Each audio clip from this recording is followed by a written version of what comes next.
ఇవాళ ఈ జగన్మోహన్ రెడ్డి వెనకాతలు ఉన్నటువంటి టీము వైసీపీ గెలుస్తుందని ఎవరన్నా పందెం ఈ ఆరా మస్తాన్ ద్వారా వేస్తే వాళ్ళకి ఎన్నికలైనటువంటి ఖర్చుని వాళ్ళ దగ్గర వెనకాతల రాబట్టుకోవడం కోసం ఇదొక మైండ్ గేమ్. ఆ మైండ్ గేమ్లో పడకండి. ఎవరైనా డబ్బులు ఒకటే మేము చెప్పేది. ఆరా మస్తాన్తో ఒక ఫేక్ సర్వే నిన్న చెప్పించారు. అది ఒక ఫేక్ సర్వే, దాన్ని ఎవరూ నమ్మద్దు. వచ్చేది కూటమి, 130 సీట్లు పైగా కూటమికి వస్తున్నాయి. ఒక వేవు ఆంధ్రప్రదేశ్లో ఒక వేవు ఉధృతంగా వచ్చింది. దీనికి నిదర్శనం ఏంటంటే జగన్మోహన్ రెడ్డి ప్రభుత్వం దిగిపోవాలని ప్రతి ఒక్కరిలో ఉంది. కాబట్టి రాష్ట్రంలో ఎగ్జిట్ పోల్స్ గురించి ప్రజలు దాదాపు ఎన్నికలైన మరుక్షణం నుంచి ఇప్పుడు వరకు కూడా ఆతృతగా ఉన్నారంటే ఆలోచించాలి. ఎప్పుడు కూడా ఎగ్జిట్ పోల్స్ గురించి ప్రజలు ఇంతగా ఎదురు చూసినటువంటి దాఖలాలు ఎక్కడా లేవు.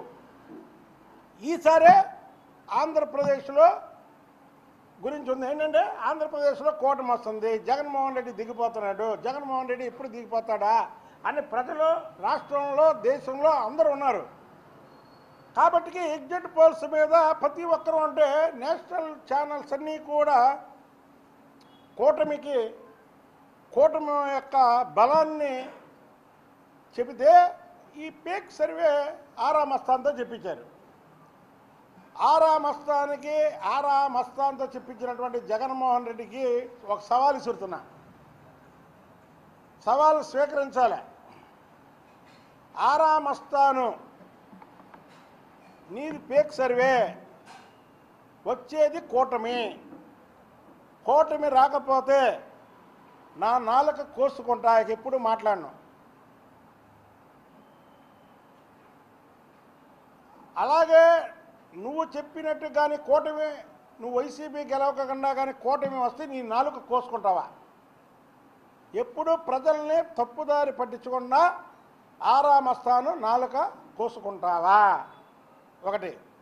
రెండోది, నీతో చెప్పించినటువంటి జగన్మోహన్ రెడ్డి చంద్రబాబు నాయుడు గారు నేను ముఖ్యమంత్రిగానే మళ్ళీ అసెంబ్లీలో అడుగు పెడతానని చెప్పాడు. అప్పటి వరకు నేను అడుగు పెట్టనని చెప్పాడు. లోపల మాయి సభలాగా ఆయన అవమానపరిస్తే ఇవాళ నీ క్రిమినల్ ఆలోచనతో ఆఖరికి నీ పార్టీ మీద నమ్మకంతో ఎవరన్నా పందేలు కడతారేమో అని ఆ డబ్బుని వెనక్కి తెప్పించుకోవడం కోసం ఏదైతే పోలింగ్ బూత్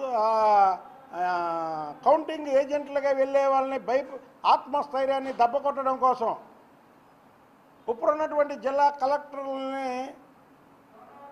బెదిరించో భయపెట్టో నీకు అనుకూలంగా అక్కడక్కడ ఏదన్నా ఉంటే సపోర్ట్గా తెచ్చుకోవడం కోసం నువ్వు ఈ ఆరా మస్తాన్తో చెప్పించిన దానికి చంద్రబాబు గారితో నువ్వు డైరెక్ట్గా నువ్వు కానీ మళ్ళీ ప్రభుత్వం ఏర్పాటు చేయకపోతే నీ జీవితంలో అసెంబ్లీకి అడుగు పెట్టనని చంద్రబాబు గారితో ఛాలెంజ్ చేయగలవా జగన్మోహన్ రెడ్డి? మేము ఒకటే చెప్తున్నాం. చంద్రబాబు గారు చెప్పారు ముఖ్యమంత్రిగానే నేను అడుగు పెడతానని. అవ్వకపోతే పెట్టన్నాడు కదా. ఇప్పుడు నువ్వు ఆరా మస్తాన్తో ఫేక్ సర్వే చెప్పించావు కదా. నీ క్రిమినల్ ఆలోచనతో నువ్వు చంద్రబాబు గారికి ఛాలెంజ్ ఇసరగలవా?